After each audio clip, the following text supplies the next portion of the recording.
Welcome everyone. Today we have our another new episode. This episode is very very important because we will discuss on digital education and training. We have our world famous speaker Professor Kirpal from Singapore, Professor David Smith from USA, Professor Edward from I USA, can Mr. hear Dan you from and I can USA, see you. Yes. and we I have can see Professor you and hear Donalds you. and Mr. Adam. So I want to start today's discussion, and today we are just starting our 351 episode. So already, like more than 300 speakers from around the world they join in World Talent Economy Forum. So thank you everyone. And already we declared our organizing committee. We have our board of advisor. We have our ambassadors. We have our organizing teams. I think it's around 45 members. So all of our members uh, today are joining for the discussions. Professor Kirpal, can you hear me? Oh, maybe not. Professor Kirpal, can you hear me? I can go if he's not on. Okay. In Professor Kirpal, can you hear me? Yes. Okay. Can you start the discussion on digital Hi, education I'm and training? from Singapore. Yeah. I think there is some Tech problem. sort of Am I feedback. still on? Can You you can go with me if you need. hear me?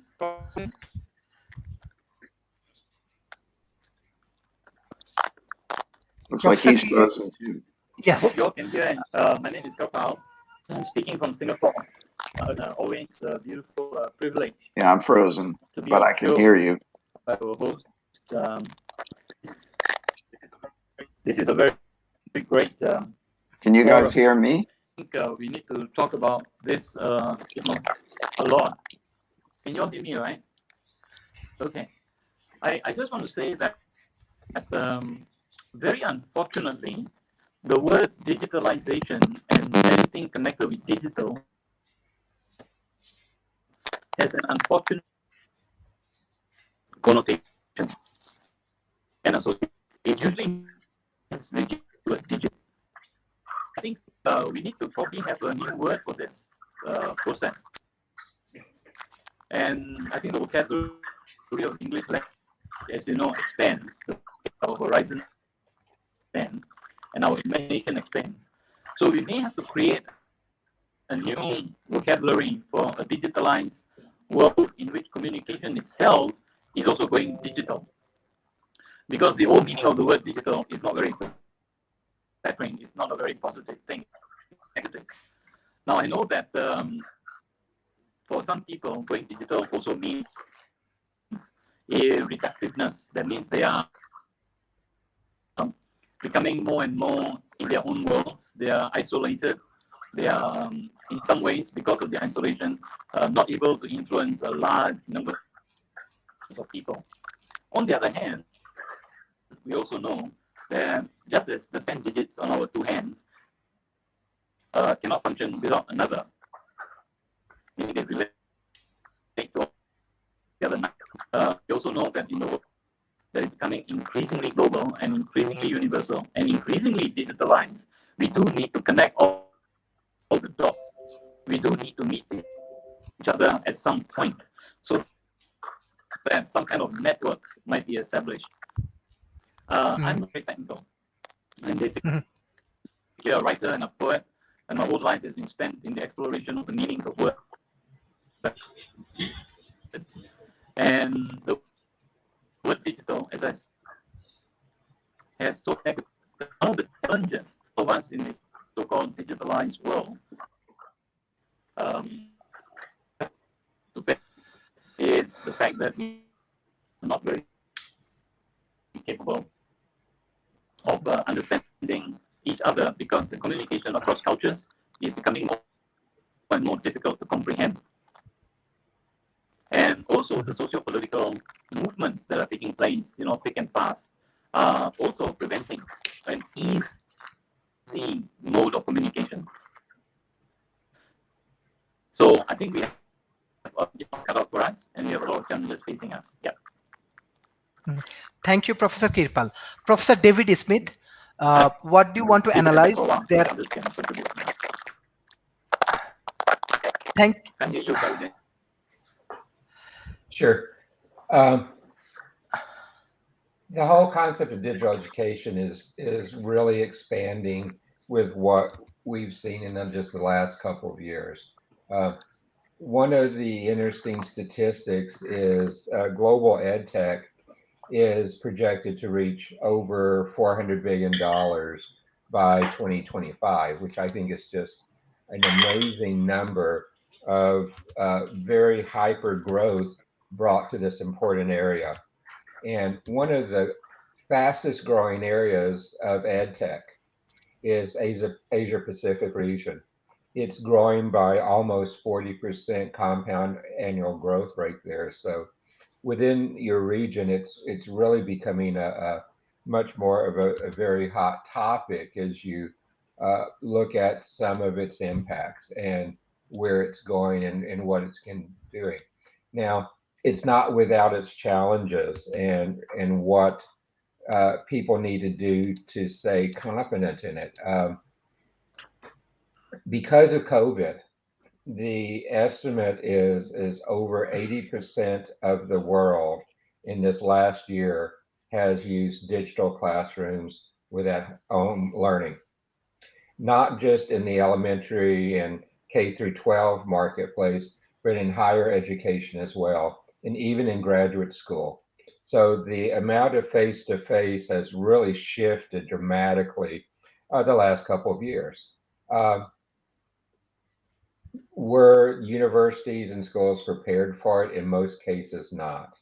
So we've seen a transition and a total gigantic growth of entrepreneur activities trying to address this whole digital education, e-learning transformation as we've seen it happen.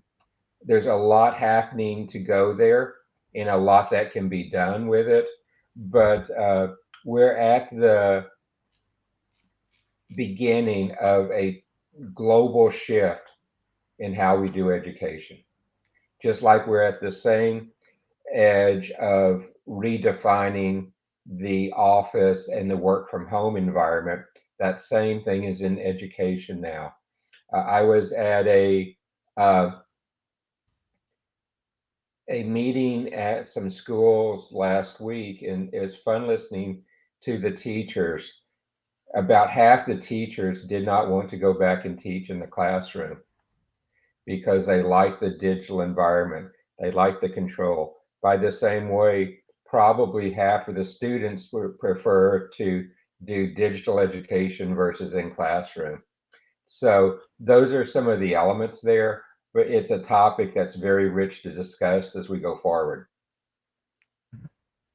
Thank you. Professor Edward.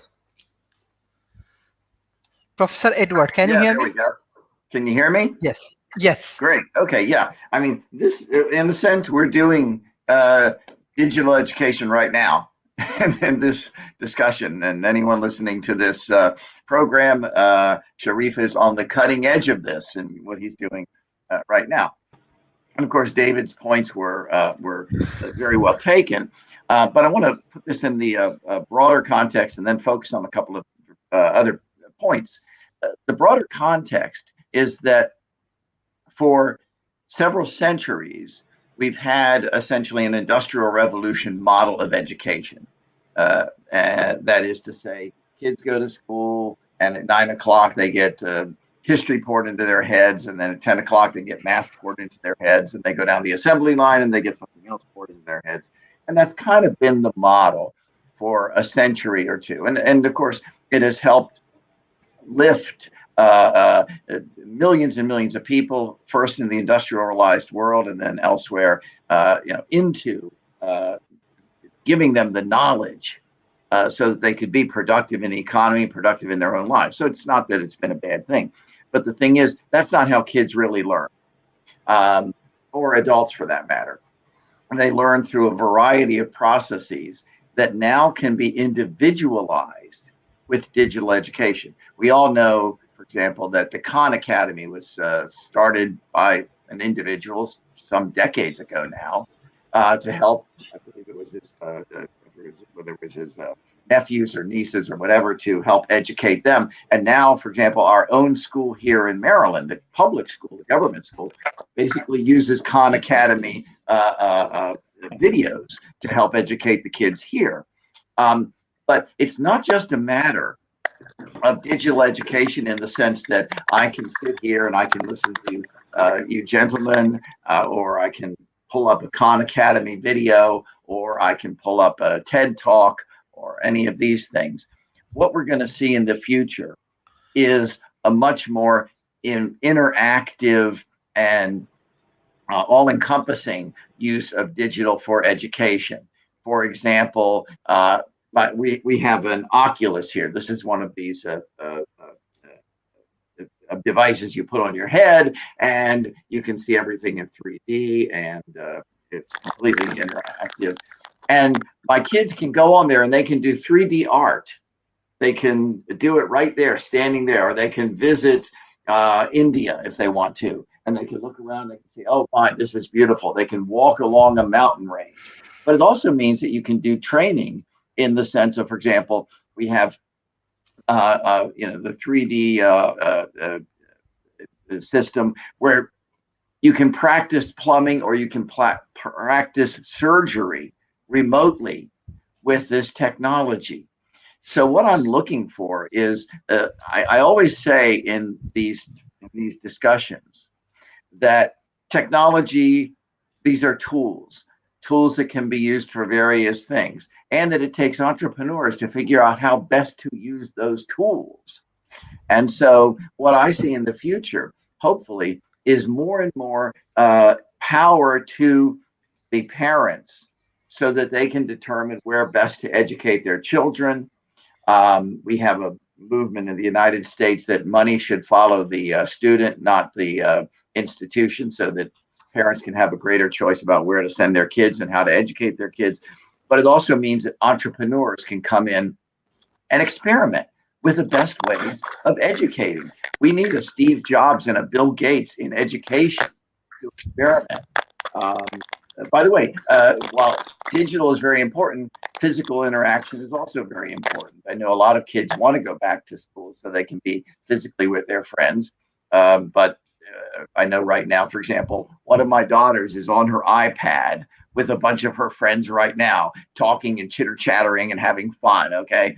But the point is, it's going to take entrepreneurs to come up and experiment with the best ways to educate kids. And it's not just going to mean looking at TED videos and so forth. It's going to be all the innovative things that we can do with technology. So I'm very, very excited about this. This really will, the digital revolution is going to spawn an education revolution. Thank you, Professor Edward. Mr. Den.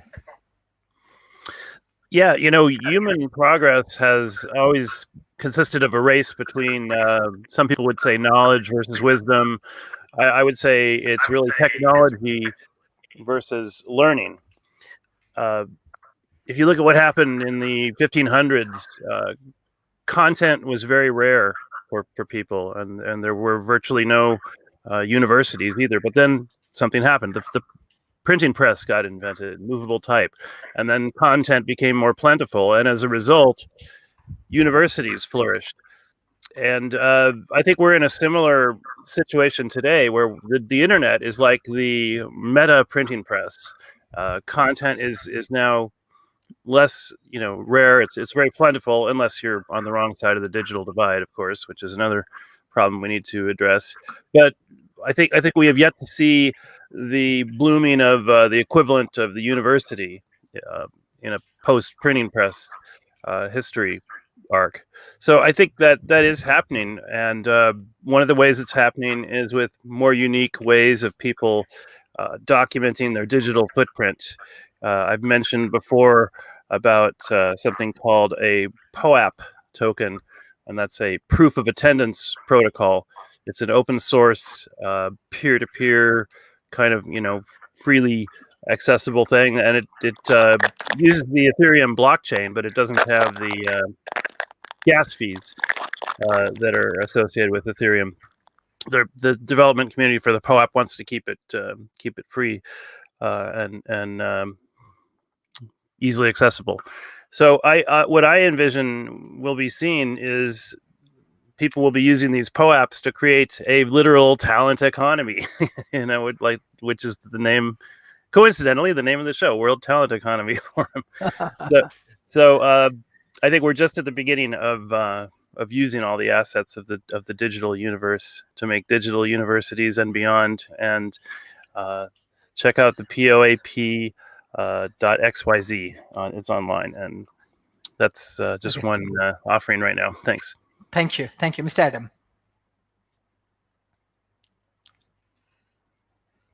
Thank you very much, Sharif. I just remembered to unmute that time. Hello, everyone. Again, this is one of my favorite topics. So I am quite interested in the subject from through a sociological lens, a cultural lens, and so on. I am interested in how digital technology has impacted us on an individual level and on a collective level also.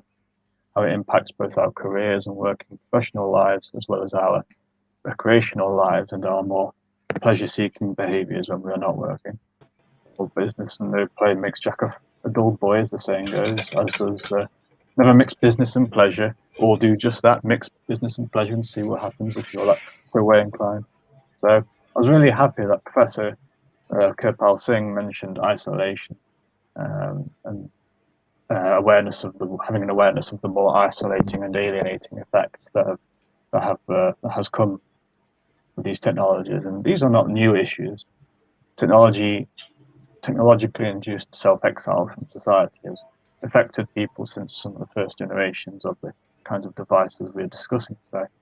So Japan is one of the worst affected nations regarding social isolation, where young people are cocooned in a self-contained bubble of anime, music, pop music, pornography, extreme pornography. You have words for these phenomena, otaku and hikikomori, and herbivore men used as a slang to describe what happens to mostly younger men who remove themselves from the rat race of natural drives like sex, success, social life. The Japanese are also one of the most hardworking societies, and so they have a term to describe what is translated into English as approximately work death, I think. Or I think death from overwork, or more specifically death from overwork death. Yeah, and South Korea has a similar culture of second lives lived online, which people find more fulfilling than their real life, first life counterparts. So what's the long-term effect of all these things?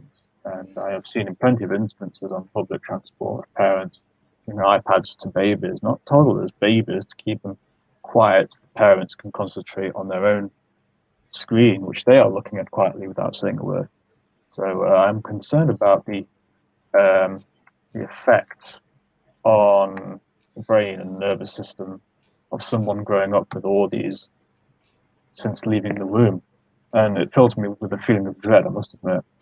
And because I was already on this planet for about 14, 15 years, since 14, 15 years before my digital consumption became more habitual.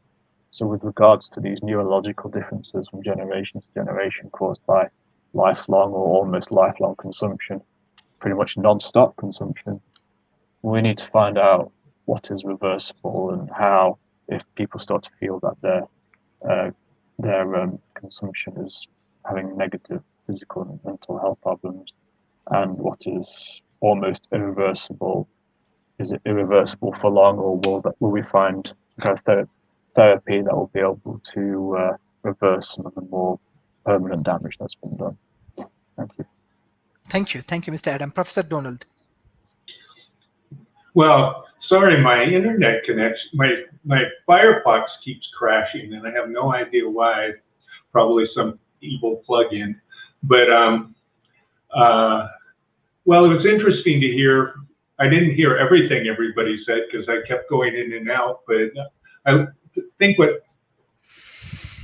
people need to understand about education is that if it's done well, the idea it's very interactive, and we can put down teachers and say that they're, just doing mechanical stuff and it's just the Industrial Revolution and things like that.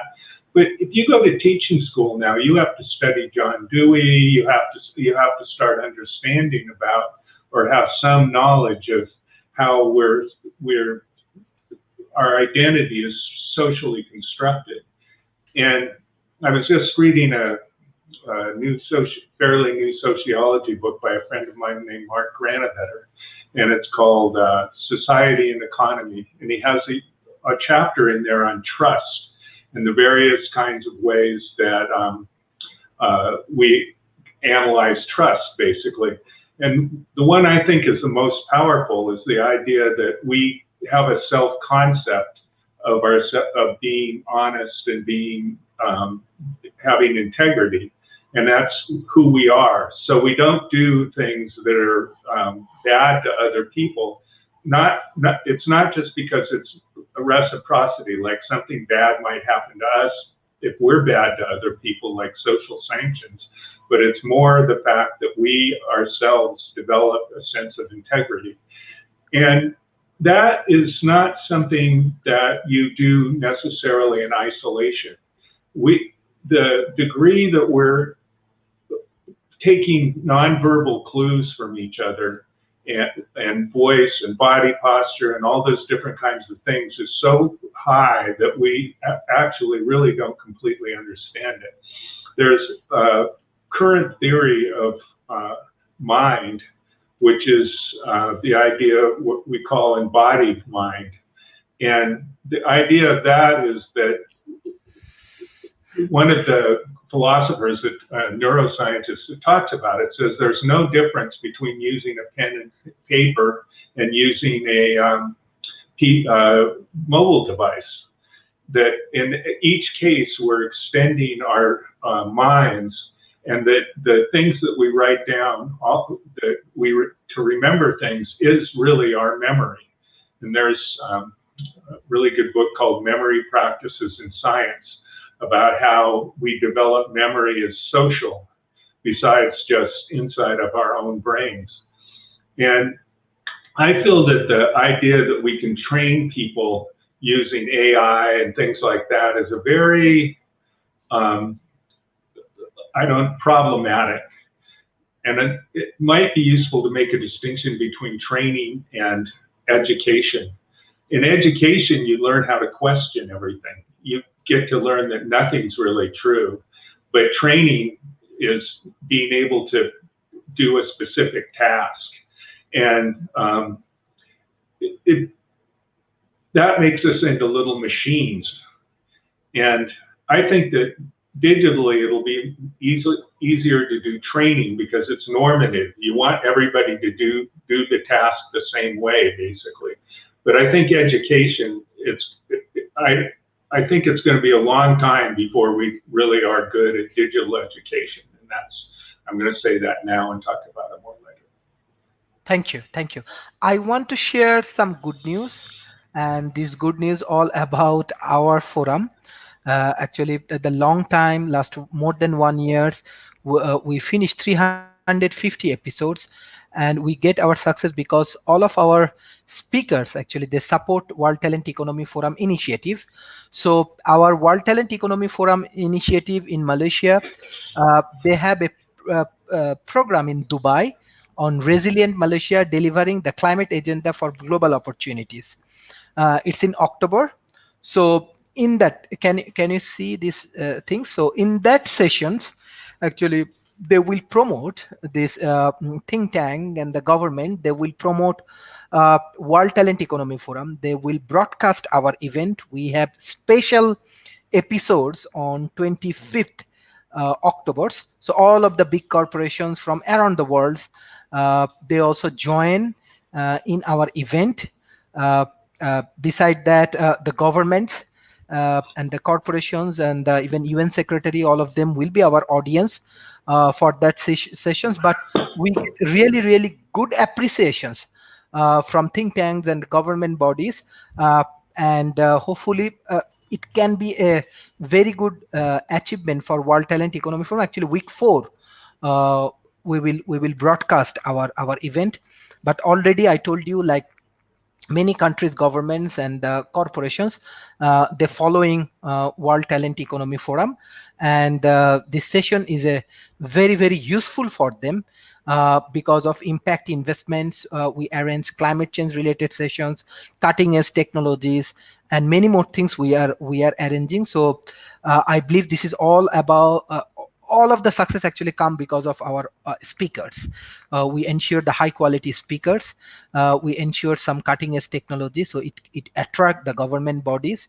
And this is the beginning. We have a plan to move forward. We have a plan to arrange more offline session around the world. So we have our board of advisors. They can make a good plan, and we can start communicate with the corporations and other bodies.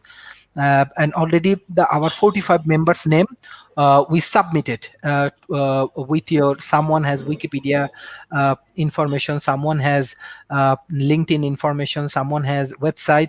So all of the information we submitted with to the government body. So I believe that this is the starting. And this is the progress of World Talent Economy Forums. What Professor Donald said, we strongly believe in hard works, dedications, and I'm very happy how we get support from all of our speakers and audience. So I believe as a think tank, World Talent Economy Forum, with the help of all of our members, it can be a great example for developing nations. We start from Dubai, maybe in the online, but next time we want to go with offline initiative. And I believe most of the important organizations and government bodies, they will support World Talent Economy Forum initiative.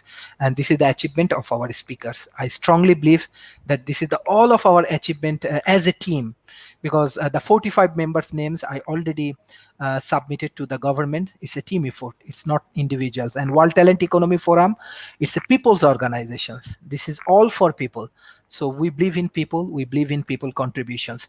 So dear audience, if you need any kind of support, I'm sure that our speakers, our teammates, our forums, brand ambassador, young community, they are very happy to help. And I know that we need many solutions, and you have that kind of solutions in your hand. If we work together, maybe we can solve many problems. So thank you. If you need any informations or anything, we will discuss after the show. And thank you, our honorable speakers. This is the beginning. And the university initiative we already started. We already start to getting students, those who are really interested to develop their skills in research field, developing the startup and this kind of things. So I believe that our board of advisor, you are highly experienced. So if you have any plan, anything, just share with me. We will implement as a team. Thank you. This is the digital education. This is the new educational things. This is not this is actually when 5, 6, and 7 people, sometimes 9 people, they bring the different thoughts. It's actually very important for case study, very important for analyzing the thought process. So I believe already the government of the developing nations, they are taking it very seriously. Hopefully we will improve and we will be more helpful for the global communities. Professor Kirpal, can you hear me? Professor Kirpal, can you hear me? I'm sorry, in that situation, Professor David Smith. Yes. Oh.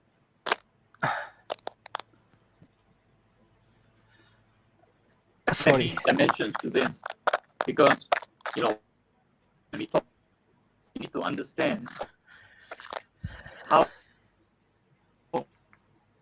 different culture. For some, culture means how you dress, how you sit down for dinner or for breakfast. For other people, culture means you must not talk about religion or politics or about individual personality. For other people, culture means talking only about what your nation believes in, or what your religion believes in, or what your ethnic group believes in. And I think we need to be very clear when we are discussing across cultures, what exactly is the definition that we are giving to the word culture. Because culture is 7 or 8 letter word, but with many different meanings for very many different people.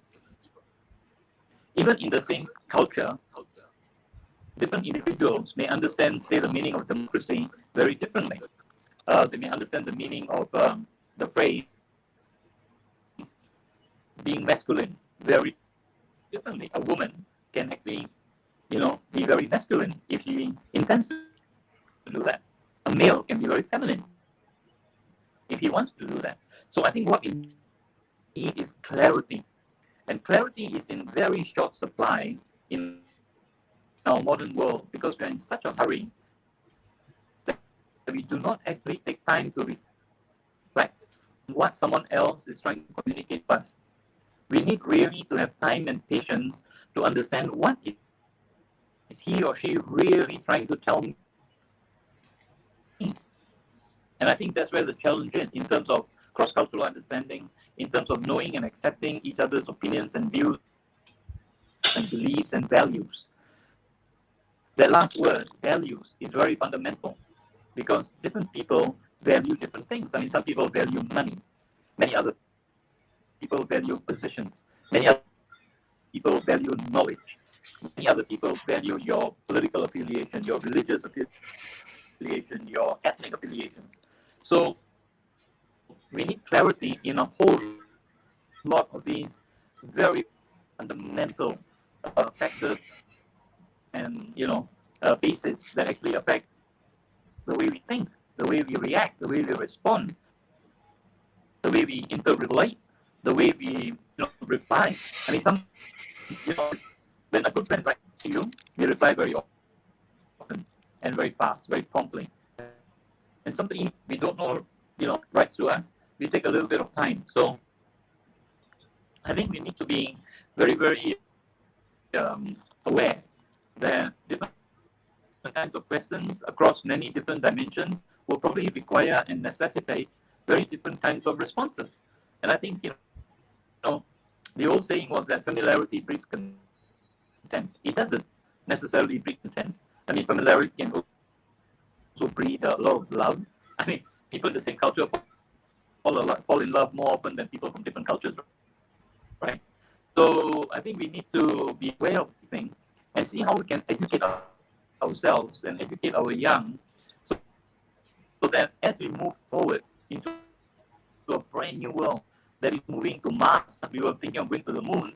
Now people are already thinking of going to Mars. They're booking, tickets for Elon Musk or whoever it is, the others, Bezos and all that, to take them to Mars. So we are reaching way out from our Earth. The question and the challenge is that even as we explore,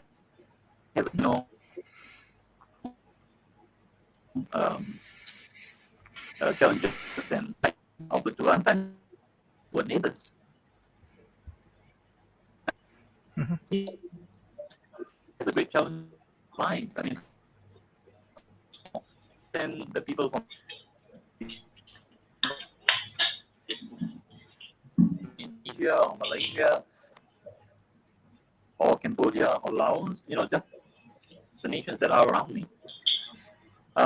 Because I understand the American culture, the Canadian culture, the British culture, more than I understand the Russian or the French or the German or the Greek. So we really need to be very who we are reaching out to, what is it that we're trying to communicate, and how that. And this can only be answered by very, very honest individuals. I think applying because we're all trying to be nice to each other and really trying to be nice to each other. It's very polite, but we don't go very far because. Mm-hmm. Thank you, Professor David Smith. I think I'm sorry because Dr. Kirpal actually trying to add some value with his exceptionally good analysis. What is your analysis? Especially, he's trying to add some discussion on value and value in the education system. So, what do you want to add? Beside that, we have our two new guests, Mr. Shankar and Mr. Bivash. So I will give them chance after Professor David Smith. Well, thank you, Sharif, on this. Thank He was you. making some very valid points as he was going through that. In fact, it's one where there's really intense new focus on it. In fact, the IEEE, under an effort uh, advanced by the World Economic Forum, there is now a new IEEE standard for digital intelligence framework for digital literacy, skills, and readiness. And it is actually a new standard that's in place for trying to ensure that the quality that he was talking about, let me just put this over here for everyone to see it, uh, is in place to understand what is needed to teach competencies in this new digital world. Um, and it's very much one that I think is needed as we look at how to bring the quality that is demanded in this. Because if we think about it, this is not just the base education, this is the core for lifelong learning. And we're in a time again where a person born today during their lifespan, they're going to go through probably 20 different type of career changes, career redirections. And as Dan and others have said, even the way we're receiving this is different. And we've moved away from the learn, work, play paradigm to a very blended paradigm where that's happening all the time. The other thing is that if you look at the tools that are being necessary to be successful today, this new approach to it is requiring us to do things like we're changing the way we teach into a smart class. You're talking less with a blackboard and other things like that, and you're now using electronic boards. You're shifting to using electronic media, PowerPoint, Zoom, all the different type of things. And it is one that is being digitally updated all the time. And students today spend the majority of the time on their laptops, their phones, their iPads. We're seeing the movement away from paper books to PDFs and electronic books. Uh, Testing. One of the big interesting things to me is even where there is physical ability to test, they're increasingly moving to online tests. We're seeing online research being done all the time. But one of the more important things, I think, particularly as I look into a developing nations type of mode, we're now seeing digital education move to creating online communities. And these online communities allow your group training and group projects. I always, in the past, was amused that we would form project groups in our own schools to talk about things and on core common curriculum, which is taught the same across multiple schools. Why not pull geographically dispersed teams together to learn that same subject and to work together, which is the way they're going to interact in the real world once they're out of school. Same thing in training. We tend to cluster in our physical location instead of adapt to the wider global digital world that we can participate in. But we need to do this with a methodology that allows us to teach better. One of the things that has helped me teach better is I'm a master practitioner in neurolinguistic programming. So I began to understand how to read body language, how to read an audience, how to get that feedback to connect more with them. And it's those type of skills that need to go further into our way we prepare our teachers, the way we prepare our professors, the way we prepare our business leaders to work on it. And those are some of the key characteristics that build up on what he was talking about earlier. Mhm. Thank you. Thank you. Mr. Shankar, how are you today? How do you want to add some points on digital education and training? Good, Professor Sharif. Good to see you. Um, in fact, it was very enlightening, Professor David Smith's discourse on what he just mentioned. And I just want to say that we are at a point in history where a new understanding, a new organ of perception we are discovering, because there was a time before all of this came into being. And now the entire humanity is seeing a new interim reality. Money is an interim reality, it's not real, but yet it is so powerful. Similarly, the reality of the internet, the way we are all connected, and that, as Einstein would say, the thinking that has gotten us to where we are today is insufficient to go beyond it. And that's where, when I read Professor Sharif's note on how human beings need to come together, there is no technology that can beat the human mind. And yet, we need to have a certain kind of collaborative effort and know that one brain is not enough. There is no one control to control the humanity. It is amplified brains all networked together to create that community, which we call as the internet, or the internet of things, or digital, I mean, AI, and all of that. So I feel so privileged that today I am fortunate to be able to even connect with you all today and see that I can tap into your intelligence at various levels and take things forward. And my idea can spark off. My idea or my thought can resonate with Professor Sharif's or Mr. Bhavesh Patel, who is actually, his company is so opulent. He's on the front end of fintech, that he wants to change the quality of life, not just through money, but through various other programs that he wants to integrate. And I said to Bhavesh, just please come in, because you already advised the governments, you already advised multiple universities. I said, you must meet this group who is front ending the whole of humanity, I would say. And so I just want to thank you all for allowing me to be here tonight. And as we go along, want to increase more and more of thought leaders on this platform, as Professor Sharif indicated. And I think there are things that we can co-create, which cannot be co-created all alone or with just machines. Thank you. Thank you, thank you, thank you. Mr. Vivash, thank you for joining today. What do you want to add for digital education and training? Yeah, so thank you so much for the invitation, Shankar and Professor Sharif, and my warm regards to all the dignitaries. So I'm completely in sync with what Shankar says in terms of how human brain works versus the digital tech system which we are talking about. Honestly, I would like to share my personal experience of pre-pandemic and post-pandemic era, where I have observed my kids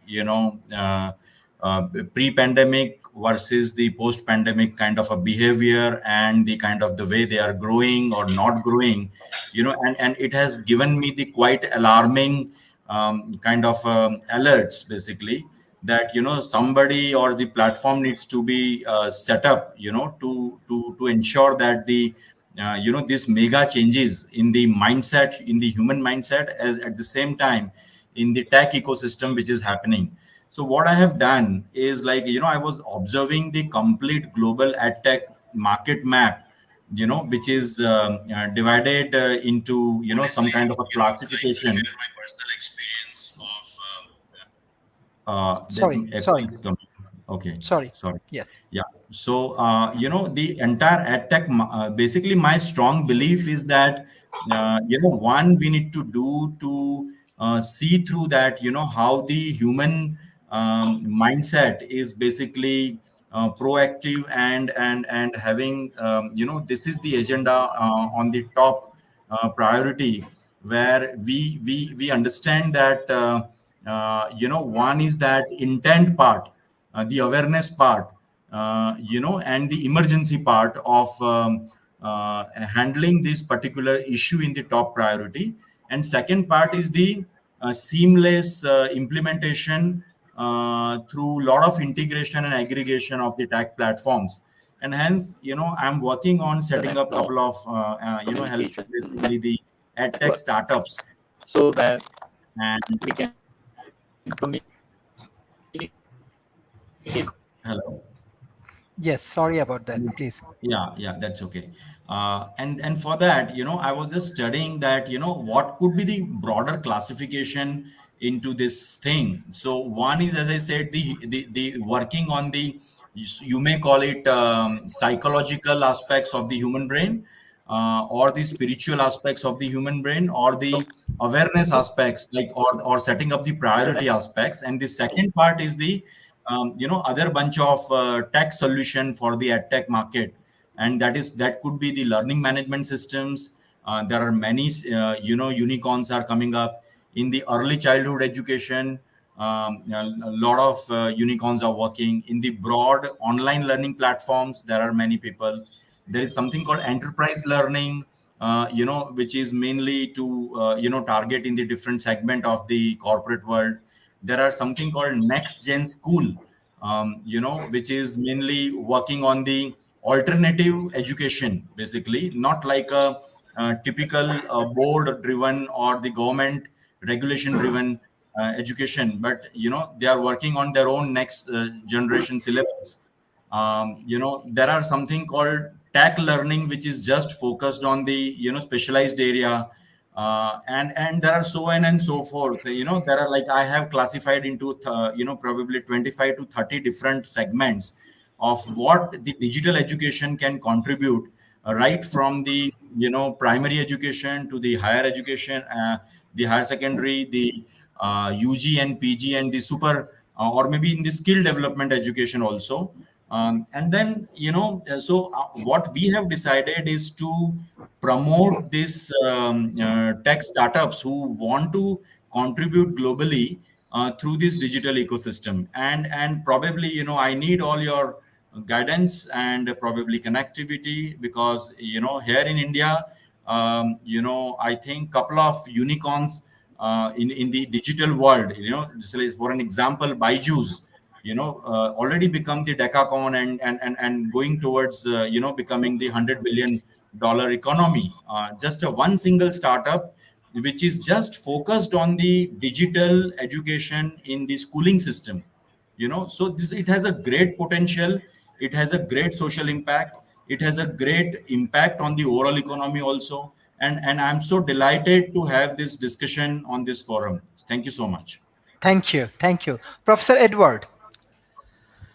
Yeah, this has been a very interesting conversation. I want to make two points. First, a generic point, and then a more focused point. The generic point is this: the model I see with digital education is very similar to the process I saw with the Enlightenment. That is, the Enlightenment was a general worldview of progress through knowledge, through education, and the like. And what was interesting about the Enlightenment, and I consider that we're still in that Enlightenment age, this is just the next iteration of the Enlightenment, is that on the one hand, you had kind of a more, at first it was a European wide and then more of a global change in worldview with the emphasis on individualism, knowledge, liberty, open societies, and so forth. And so you had this kind of uniting set of principles that culture and education would inculcate imperfectly, but still to a certain extent, in people across cultures. But on the other hand, you did see, and I think it was correct, that people kept in many cases their own cultures, their own backgrounds, religions, and the like. Because when I look at what is going to come in the future, I see basically an overall, hopefully coming together, an appreciation of the need to have basic principles that we're all trying to pursue, and that digital education is a way to inculcate the values of progress, of technology, and the like. But on the other hand, we live in the particular. We don't live in the abstract, and so therefore, people in India have their own ways of doing things. People here in the United States have very much different regions of the United States have their own cultures. And as long as those cultures are not in conflict, like you see in places like Afghanistan, which is completely pre-modernist, frankly, savage, as long as you have an appreciation that, well, we can each have our own cultures and we each hopefully learn from them and can live and prosper in them, that is part of the way the world I see coming in the future. The second thing I'll mention, this was mentioned by a couple of folks, is that education in the future is going to be lifelong education. It isn't going to be just we go to school for, however many years, maybe we get a college degree. I think in the future, more and more four-year college degrees are not going to be the approach, because a lot of times in the United States, certainly kids go to college, they waste 4 years getting degrees that are of little value, and then they get very upset and so forth. I think what you're going to see is lifelong education, and what we're going to need is institutional changes that allow for that, because right now our institutions in the United States and elsewhere do not allow for lifelong education, and I've been working in that area right now, so that for example, instead of universities basically giving 4-year degrees, maybe what they'll do and what other entrepreneurs will do is offer subscriptions, so that if in fact it looks like your job's being threatened or you need to retrain because you see the direction that your profession is going, then you can do the retraining along the way. So you have, in a sense, just-in-time employees, just as you have just-in-time inventory in a lot of industries. So I think that's going to be an important way to think of education in the future. And obviously, digital, virtual reality, and all are going to have their important places in that future. Thank you, Professor Edward. Mr. Dan. So as you are thinking about new skill developments, so what the new things we can introduce for the youth community for their skill development? Yeah, really good conversation today. I mean, this is a topic that obviously is going to take multiple deep dives on. But what I see happening is there's something called the Dunbar's number. There was this English anthropologist, Robin Dunbar, and said you basically have a cognitive limit of about 150 stable relationships in your life. Now, they might not always be the relationships that you intended on having, and maybe that's a good thing, maybe it's not. I mean, we need to become more aware of generalism, the value of being generalists over specialization. Robert Heinlein, the science fiction writer, said, "Specialization is for insects," and that's one of my favorite quotes of his. But I think there's going to be a read Heinlein. Yes, the grandmaster of science fiction. And, I think if we take into account the 150 Dunbar number limit, if it is an actual limit, we can see a convergence of maybe intentional communities forming around something like that number. Maybe it wouldn't be 150 strictly, but it would probably be the square of 150, which is about the size of a medium-sized city, and you could say, well, these are the people I want in my Dunbar tribe, and they need these talents, and we could have an economy of just-in-time talent, where we say, well, our community is going to need this talent in 5 years, so let's start offering education along those lines. There's all kinds of things that the internet is making possible. Someone was discussing, the Google Glass or the virtual reality experience. I mean, if you have like a master craftsperson that's showing you where to put the objects in your hands, that's going to be huge for getting people skilled up. Red team, blue team simulations are becoming a great way to run tests about what if kind of digital twin simulations. So all these great things are converging, and learning is a lifelong thing. You wouldn't expect a doctor to say, well, if you run a marathon when you're in your 20s, you're going to be healthy for the rest of your life. No, that's not how exercise works. You have to get up out of your chair every half hour for 3 minutes. You have to do 20 minutes of cardio 2 or 3 times a week. So the same applies to learning your cognitive abilities. And I think we'll wrap it up there for my part. And thanks again the opportunity, and keep learning. Keep Thank keep you. being. Thank you, Mr. Dan. Mr. Adam. Thank you very much.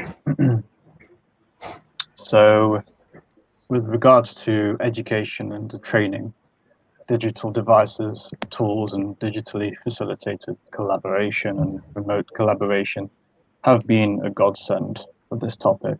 So, despite some of the aforementioned concerns that I mentioned at the beginning, and like what I and others mentioned in previous episodes about the hazards of this topic and related topics, so despite potential hazards like internet addiction, screen media consumption addiction, pornography addiction, time wasting, distractibility, so on these systems, networks, and devices are very much, these systems, networks, and devices are still very much a godsend for people with a first knowledge, novelty, learning something from a field of expertise unfamiliar but interesting when looked into further.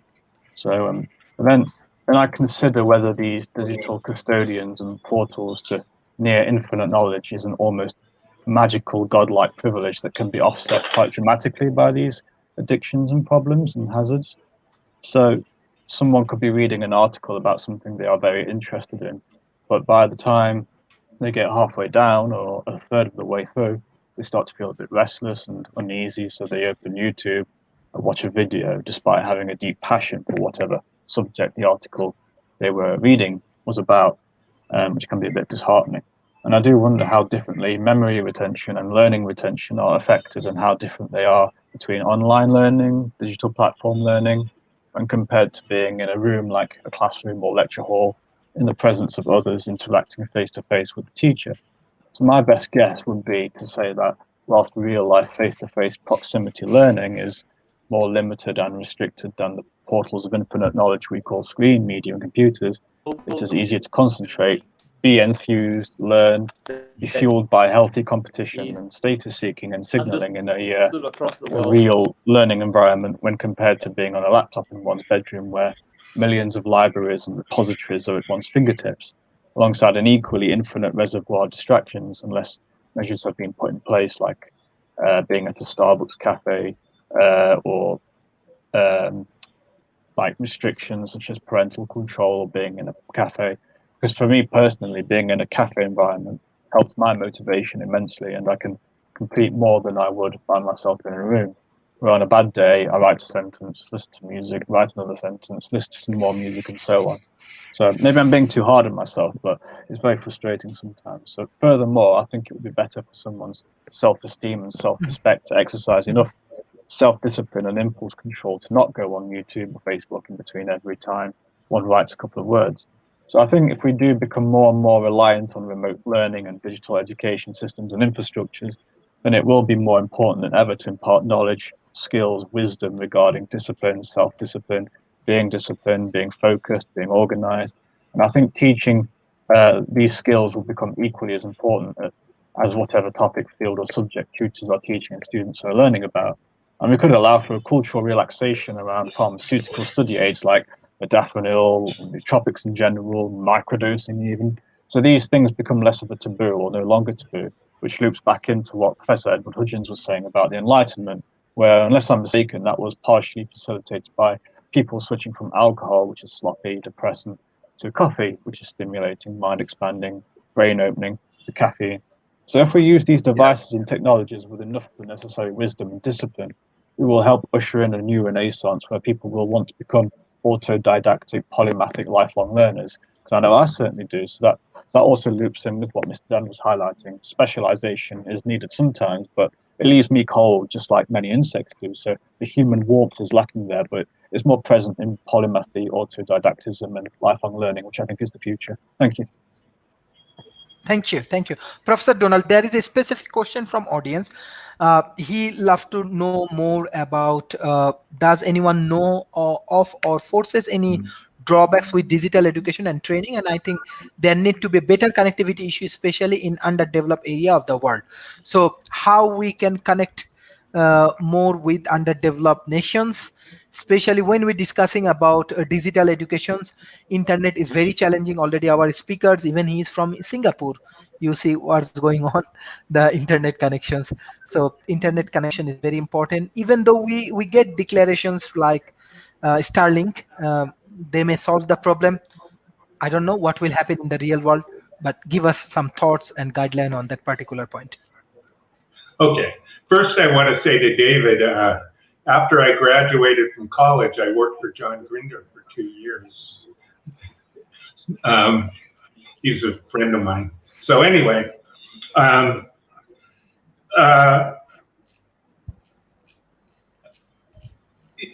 said before that I think one of the ways that you can get more connectivity is to be able to get larger corporations into your country and have them pay for the connectivity. If you can't afford the connectivity, you can't afford the connectivity, and it's a long, difficult process to be able. People talk about 5G as if it's isolated, but actually there's. As I was saying, I think we do need to establish a global community where we each hear each other and we each can, connect with one another and also communicate with one another without fear or favor. Well, that's what I wanted. I think what is missing in the world is more communication. Yeah. Yeah. Well, what I was actually going to is the whole idea. Say something. Okay, what I was going to is what people have talked about culture. And what's happening in the United States is the disparity between people that are lower income and people that are higher income is growing.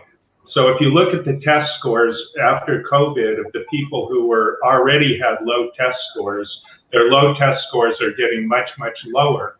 From the people with the higher test scores are keeping, maybe going back a tiny bit, but not as nearly as much. And in one of the things that I teach multiculturally, and I always love Chinese students and Indian students because they grow up in a culture where they have a great respect for education. And they actually respect education across the board. They actually respect somebody who reads philosophy. They respect somebody who's actually become an artist. They respect people who gain skills in various kinds of areas. And so not just skills, somebody that's a polymath is highly respected in those cultures. So if you try to learn from the Khan Academy or one of those kinds of things, it's kind of boring. Like I worked in industry doing teaching, and one of the things that they like to do is switch to online teaching. And the reason they did it is because it's cheaper. But to actually make an online course that's engaging so that somebody can that draws them into it so they can learn and be part of it is extremely difficult. We're talking months for a month for every hour that you do. It's not easy. It's very, very difficult. And of course the tools are getting better, but still it requires new skills for teachers to be able to start doing that in educational systems. I want to go back to culture a little bit because that's what I research at the universities. And basically I consider culture to be shared meaning.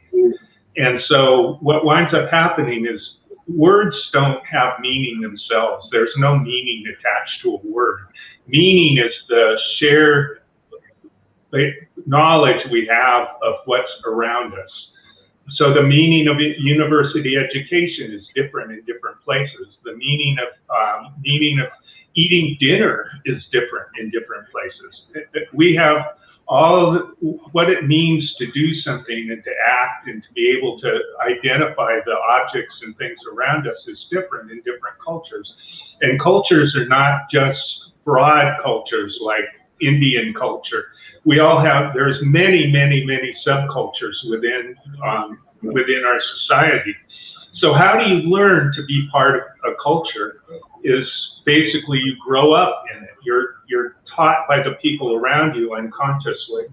Now I love the fact that we can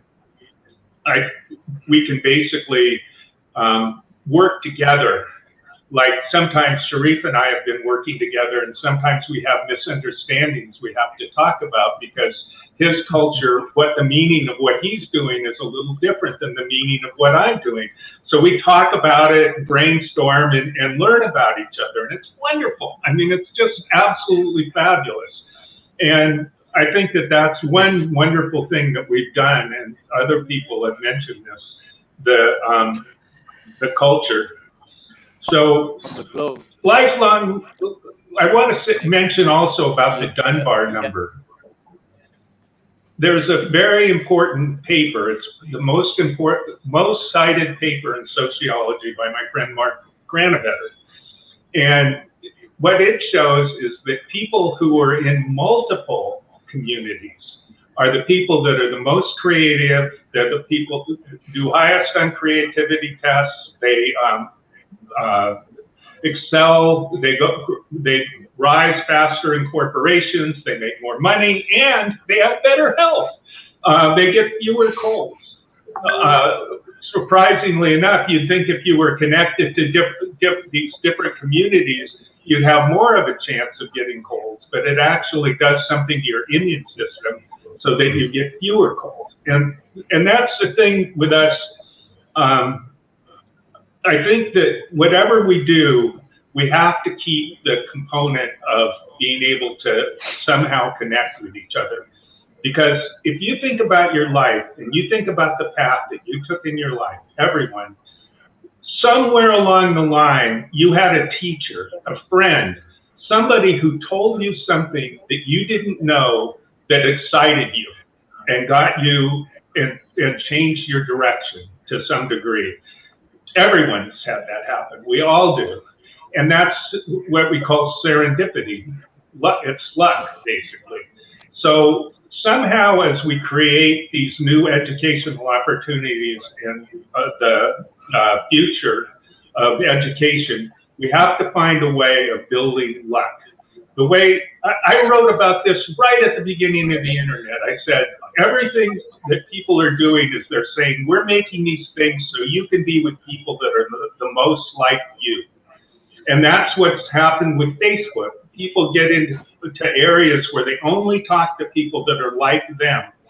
And what we need to do is somehow do the opposite and get a way that we can have people have to encounter people that aren't like them and get along with people that aren't like them. And so if you're a technologist, I've always recommended take a psychology course, take a literature course. It's been shown that people who read literature wind up with more empathy than people who don't. Learn to, there's mechanical ways that you can get into these different worlds. And as much as we criticize the university and education, what I found is one of the things that happens to it is you take subjects that you wouldn't have taken naturally anyway. You meet people that are completely different than you, that come from a completely different background than you. And so I think that one of the main advantages to a university education is the fact that it expands you into these and allows you to make connections with these different groups that you're not going to be able to make contact with anybody otherwise. And I see that we can do it more online. World of Warcraft requires people to get together with communities and develop strategies within groups of people. So it's not completely evil, but it is addicting. I have a friend who's a very highly paid intellectual property lawyer who's absolutely, totally addicted to World of Warcraft. We have a lot to learn about this. We have a lot to learn. And that's what I'm going to say. Exactly. Thank you, Professor Thank you, Professor Donald. Professor Mr. Shankar, I think you have your another guest. I think she already left, but definitely we just want to create a very good platform for everyone. Experience actually priceless. We believe experience is very, very important. All of your experience is very, very important resource for the global communities. So how actually like this talent economy grow? Talent economy actually grow from experience. Like what actually Professor David Smith, Mr. Dan, Professor Donalds, Mr. Bivash, Mr. Shankar, Adams, everyone sharing, even Professor Kirpals. This is all about experience because the youth community need right mentorship. The government, the corporations, everyone, we need some good mentorships. That is the things that we are observing something moving forward and something cannot. So, World Talent Economy Forums, we believe in strong collaborations. We believe in people. We always talk about investment and technology, but we forget to think about human. So we are more in human. So that's why we have guests from around the world, and we are growing. Good thing is that different government, think tank, university, they take it very seriously. World Talent Economy Forum initiative, they believe this should be the ultimately the new model for the youth community. Many university students, they are utilizing our content for case study developments, even in Malaysia, even in Europe. So I believe that if from India, if you want to utilize our contents, or from USA or from Europe, I am sure there are many interesting thought, many interesting outcomes student can learn, and which is priceless. And we are moving 100% free. We give everything's 100% free. This discussion, definitely we have to go for fundraising and other options. We are working on it, and Professor Donalds and all of the teammates actually supporting our initiative. We develop our board, 45 members board. Mr. Shankar also in our board members. So thank you for joining today's session. I directly want to go for the concluding remarks. I want to start from Professor David Smith. Sharif, this is a topic that you could do a 2 week long session on. It's so important. I agree with most of what's been said today. The role of education is now a lifelong role. The role of traditional school still has a place, but it's changing. Uh, Today in my companies, in many ways, I prefer developers who've gone to boot camps and that type of training over those who were college graduates because they understand the importance of updating their skills on a continuing basis. Um, what has to be done is to excel in this area. There is a skills gap in place for teachers, for trainers who understand how to train this way. We need to come together with universities, governments to address that skills gap. There's a cybersecurity risk, there's cyberbullying in this that's very easy to do. We need to look at protocols and ways to deal with cyberbullying. The place I'd like to end though is that you hear people saying we're entering into industry 4.0. We need to enter into education 4.0. We need to go and adapt our teaching method. We need to go and adapt our curriculum. One of the trends I've seen during COVID from a bunch of the universities is the semesters have become 6 week semesters. And you're beginning to see that type of targeted, intense training. I actually see more education being done in that way than in the month-long semesters going across. You take fewer courses, but you get more output and you can apply it immediately. So just like Industry 4.0, we need Education 4.0 that is driven by our digital transformation that has been accelerated by our COVID and the continuing challenges with COVID. We have to adapt and we have to begin to look at how to make it acceptable, how to engage our children. We've lost a year of education in most places.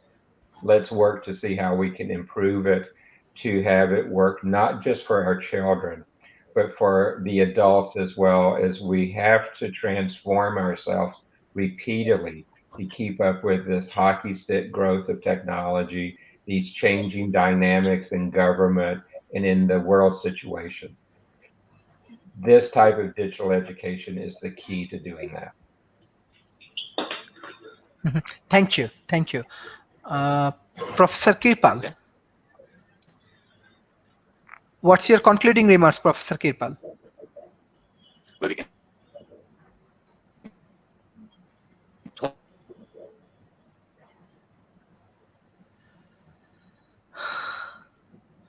Professor Kirpal, can you hear me? What's your concluding remarks?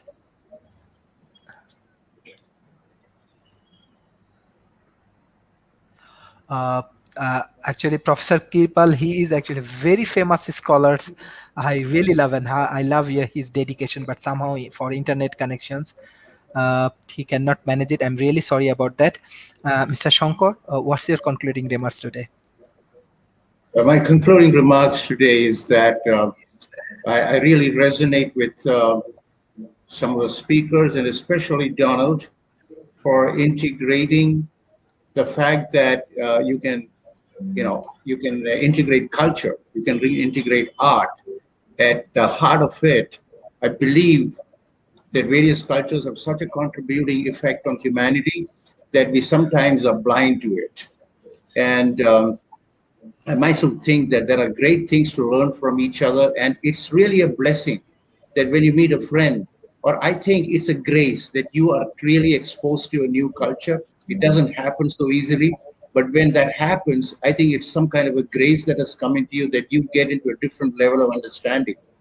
And integrating all of that, I call myself curating serendipity. It's not really possible, but I believe that somehow when you have a conversation inside, you start seeing things which you didn't see before, or certain things start resonating with you. And I believe all and everything that happens need this human intelligence to kind of looking for positive, something like positive expectancy. So I just love this whole idea of integrating technology, human beings, culture, and all of that, which I think the technology today has amplified in such a way that all of these things will get accelerated. Such a privilege and an honor to be here with all of you, and would love to expand this whole forum across India with my friend Bhavesh here and the rest of them. Aparna, I think, had a connectivity problem. I'll tell her about it and look forward to the next event. Thank you so much. Thank you. Thank you, Mr. Thank Shankar, you. Mr. Bibhash. Yeah. Yes. So Bhavesh. thank you so much. Yeah. Thank you so much, Sharif and Shankar. This is such a good platform, such a good initiative. My concluding remarks is like, of course, there are various eras of education we have seen in the history, and there are learning lessons, there are mistakes, and there are a lot of good things, we have observed in the, last couple of centuries, if I say, in terms of the past education system. The current education system, if we talk about, somebody was saying that, Afghanistan story is different than, Europe or US and for other countries. What these days we talk about that, something like we call it a, let's say, decentralized economy. So idea of creating a decentralized but one education policy for the world. And it can have a local element of maybe 10, 20, 30%. But, to create the global leaders, the global, humans, I think, blending the cultures and but still creating a one global uniform community, and then we don't see what happened in Afghanistan or maybe any other territories. We need to create the global mindset and global leaders with the one common global education policy, and it needs the lot of overhauls and lot of structural changes, learning from maybe Eastern economies or maybe Western economies, whatever good things are there. Okay. And it can be blend of human intelligence blended with the edutech platforms. Okay, so what we have seen in the unicorns or maybe aggregators, it moved very fast in terms of spreading the entire concept to the technology more faster than the government policies and government implementations. So although the physical universities and the government ecosystems are there, as a regulators or as a maybe support ecosystem, but we can't change the politics or the government authorities. They have their own agenda, but at the same time, a lot of the educationists and the techies basically are thinking in a disruptive way, that the old, maybe even if there are historical evidence that 5,000 year back, just for an example, we call it in the Indian Vedic education system, we call it Gurukul education system, where a lot of innovations has happened, whether Ayurveda or whether, a lot of things has happened using those, basics. But, at the same time, considering 2050 or maybe considering maybe 2100, what we are giving to our next generation in terms of following certain plug and play systems where you are committed and you are guaranteed to become a global human and global leaders, and to avoid too much spend of maybe defense or maybe too much spend on the terrorism. Rather than that, why can't we have a single focus, that one common education policy which will try to create the leaders to achieve these 17 global sustainable development goals, and it solves the problem of maybe the global problem or maybe the human problems basically. So there is a fundamental and structural overhaul is required in the global education policy. Maybe country wise they can have a maybe global and local approach, or we may have a physical versus digital or physical approach. It's a hybrid structure, but it's a need of an hour. And I think you guys are stalwarts in these segments.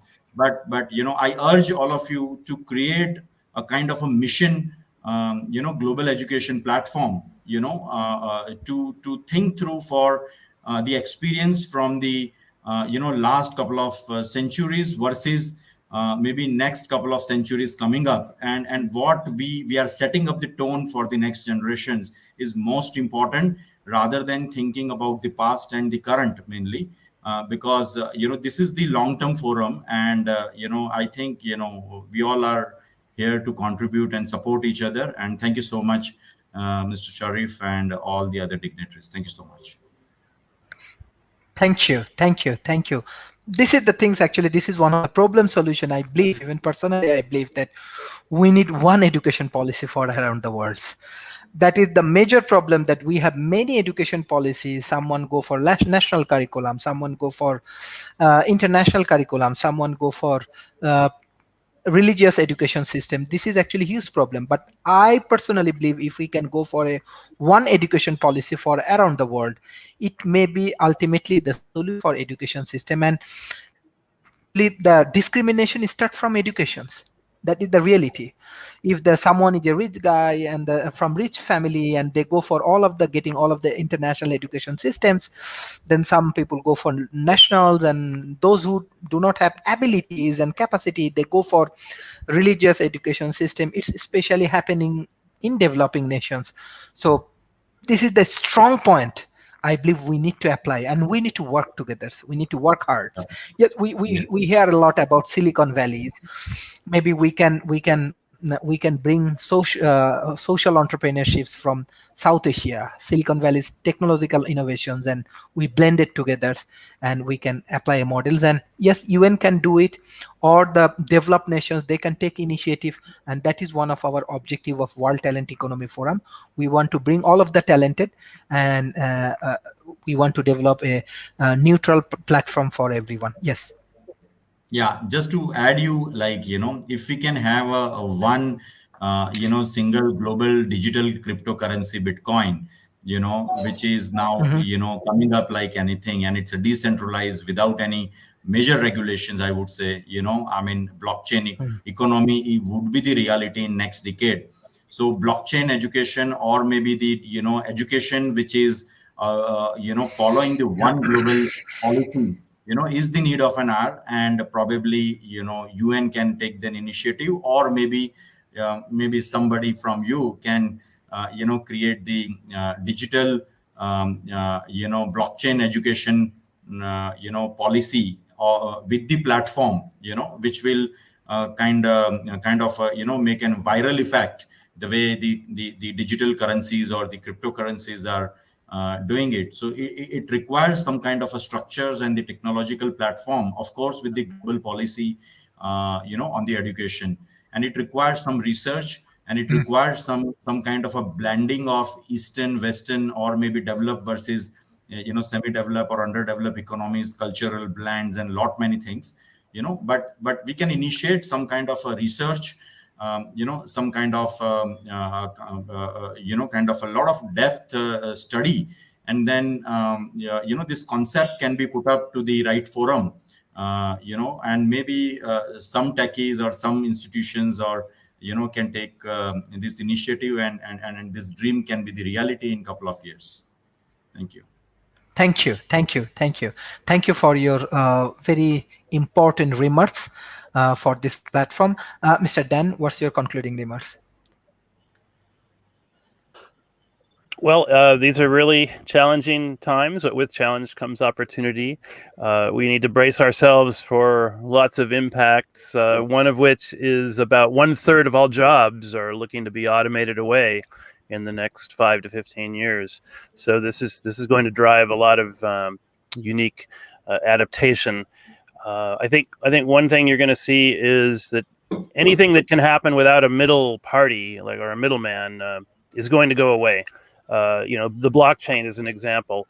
Even if the internet crashed and all the nations, banks, governments failed, two people with smartphones could keep having transactions on the blockchain. So it's really an unkillable idea. I mean, I think the American freedom experiment is about peer-to-peer and open source, and those are completely unkillable ideas, hopefully.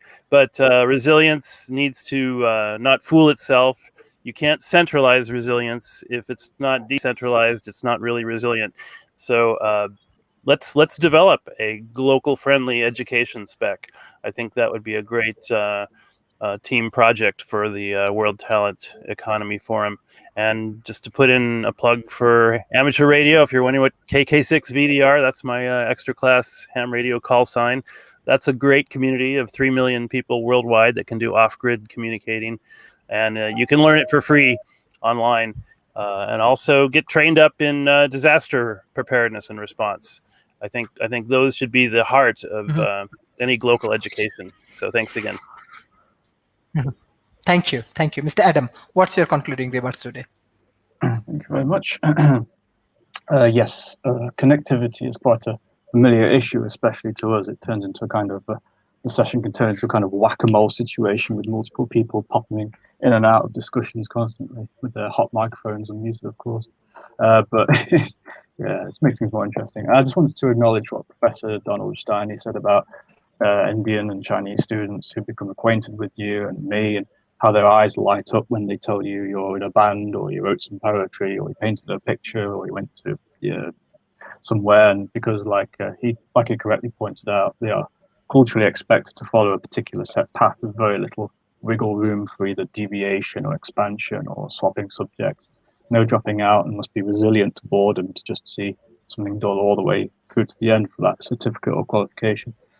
So yeah, not only is it great for people from different disciplines to get together and cross-pollinate, something wonderful, novel and new can also come from people from different cultures and backgrounds to collaborate and cross-pollinate, as well as a diversity of expertise. Professor Steiny also quite rightly pointed out the risk of using Facebook and other platforms that are equipped with certain algorithms to recommend to you people, groups, pages, music, videos that you are more likely to like or enjoy or find useful or interesting. Thus, that is how people get caught in these echo chambers, which is a term people use a lot when two or more big spheres of algorithmically enabled groups of people with similar political views collides with another big sphere of people with similar views but opposing beliefs to the people in the first sphere, and it explodes into a fiery argument. People friend each other, block each other. And now we're living in a time where neighbours are snitching on neighbours for wrong things. Family members are snitching on blood relatives and disowning each other left and right because of differences of opinion, which is something it's very sad and breaks my heart. But it's happened before in the Soviet Union and East Germany. So sorry to go off topic a bit there, but yeah, my final point is that I concur with Mr. Shankar and Mr. Donald. Serendipity has happened several times in my life as well, and it is an unbeatable feeling. And yeah, it's a very precious, mystical feeling that I've cherished and I've experienced a few times. So yeah, I agree with them about saying to people, watch out for these like mysterious synchronicities, because they are out there waiting for you. Thank you. Thank you, everyone. This is really great sessions and great learning for everyone. Thank you, Professor David Smith, Mr. Dan, Mr. Adam, Professor Donalds, and Mr. Bevash. And thank you for your beautiful concept. We also believe that we need to work together. We need to minimize the gap, and education is the key to solve the problem. And we need one education system for everyone. If we want to minimize the gap, or if we want to like help the global communities. So I know that this need lot of research, this need lot of hard work. Even this kind of things need more investment. And that is the things. We should not invest lot of money for where, for our terrorist activities or other things. We should invest in education, we should invest in healthcare system, we should invest for human developments. So that's why we are developing talent economy. We need to be careful about human. Everybody thinking about technology and investment, we have to think about human. And COVID actually great learning for us. The more we think about human, we can help each others, and we can grow a better economy, and we can grow a better communities. Thank you, everyone. It's a excellent contributions, and every moment we are getting very good knowledge. We are attracting our audience through World Talent Economy Forum, the government, the corporation, the academies, the universities, everybody joining in our forums from around the world, even from German. Many important organizations, they call me, they said, yeah, this is the interesting forums, we want to join. So this is the global world. We have to work together. We need to help each others. We need to be a very good friend, and strongly we have to believe in people, and we have to believe in talent economy. People, this is the people's organizations, and we will help each other. Thank you, everyone, for your excellent support for World Talent Economy Forum. Bye bye, and take care. Bye all. Bye all. Bye.